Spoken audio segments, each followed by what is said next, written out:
नमस्कार, आपण पाहत आहात बहुजन आवाज न्यूज चॅनल। सुरवसे प्रशालेमध्ये राष्ट्रीय क्रीडा दिन साजरा। होडगी रोडवरील सुरवसे प्रशालेमध्ये हॉकीचे जादूगार मेजर ध्यानचंद यांच्या जयंतीनिमित्त राष्ट्रीय क्रीडा दिन साजरा करण्यात आला।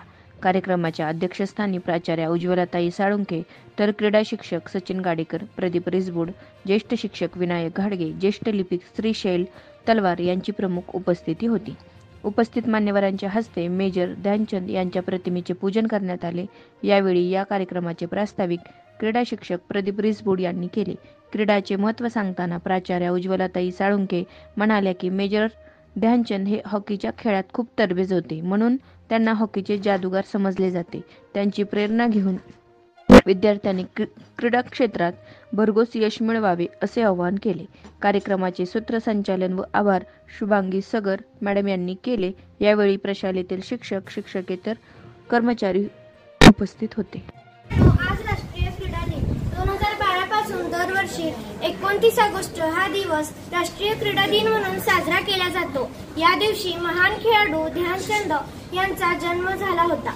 मेजर ध्यानचंद यांना हॉकीचे खेळाडू म्हटले जाते। हॉकीच्या मैदानात ध्यानचंद यांनी अविस्मरणीय कामगिरी केली। त्यांच्या कारकिर्दीत भारताने ऑलिम्पिक स्पर्धेत 3 वेळा गोल्डन कामगिरी नोंदवली। ती वर्षे म्हणजे 1928, 1932, 1936।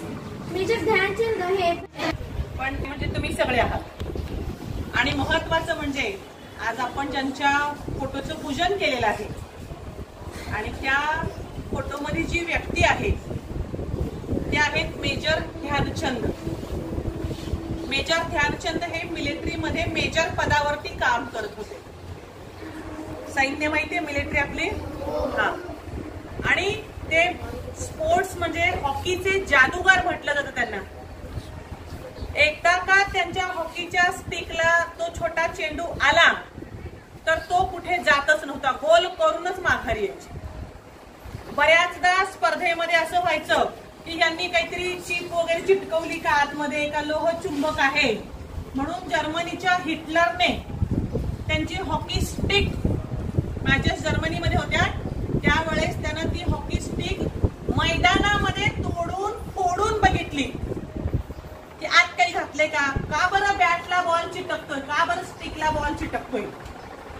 जेव्हा त्या हिटलरच्या लक्षात आलं की अरे याच्यामध्ये तर काहीच नाही, सगळं स्किल ह्या खेळाडूच आहे, मग त्यांनी सांगितलं तुम्ही भारताच्या मिलिटरीमध्ये साधे मेजर आहात, तुम्हाला मी माझ्या मिलिटरीचा कॅप्टन करतो, तुम्ही माझ्या देशाकडनं खेळा। बघा विचार करा, समजा त्यावेळेस 5,000 10,000 पगार असेल तर कॅप्टनला 50-60 हजार पगार असेल, आणि माझ्या देशाचं नागरिकत्व पण तुम्हाला देतो, जे तुम्ही जर्मनचेच होणार, जर्मनचेच खेळाडू म्हणून खेळायचं, जर्मनचेच मिलिटरीचे प्रमुख म्हणून राहायचं। तुम्ही भारत सोडून या आणि माझ्याकडे माझ्या तर्फे खेळा, माझ्या देशाच्या वतीने खेळा। त्यावेळेला या थोर खेळाडूने सांगितलं की नाही, मी माझ्या भारत मातेशी गद्दारी करणार नाही, मी माझ्याच देशाकडून खेळणार, भले मी मेजर असो किंवा साधा शिपाई असो किंवा नसो, मी माझ्या भारताकडनंच कायम खेळणार। आणि ते जोपर्यंत होते तोपर्यंत सगळी पदकं आपल्याला होती। आणि या वर्षीचं विशेष कौतुक म्हणजे आपल्याला ऑलिम्पिकमध्ये सुद्धा या वर्षी ब्रॉन्झ पदक आपल्याला हॉकीमध्ये मिळाले। त्या सर्व खेळाडूंना